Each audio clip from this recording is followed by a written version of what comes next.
EPFO problem आणि सोल्युशनचा आपला हा तिसरा व्हिडिओ।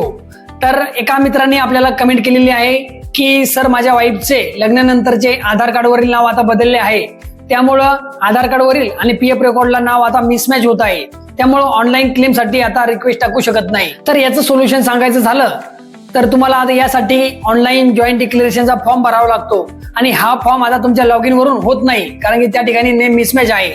त्यासाठी तुम्हाला एम्प्लॉयरकडे कॉन्टॅक्ट करायचा आहे, त्यांना तुम्ही मेलद्वारे किंवा फिजिकली भेटून सुद्धा तुमचे डॉक्युमेंट सबमिट करू शकता। त्यामध्ये तुम्हाला तुमचे updated Aadhaar card, pan card, voting card, passport इत्यादी डॉक्युमेंट तुम्ही त्या ठिकाणी देऊ शकता आणि त्यानंतर तुमचा एम्प्लॉयर PF ऑफिसला एक ऑनलाईन जॉईंट डिक्लेरेशनचा फॉर्म भरतो आणि ती रिक्वेस्ट PF ऑफिसला आल्यानंतर तुमचे नेम करेक्शन होते आणि नेम करेक्शन झाल्यानंतर तुम्ही ऑनलाईन PF साठी अप्लाय करू शकता।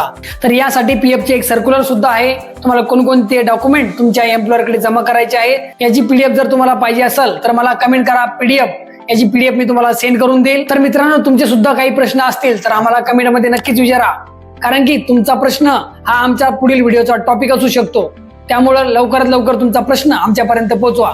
चला भेटूया पुढील व्हिडिओमध्ये, धन्यवाद।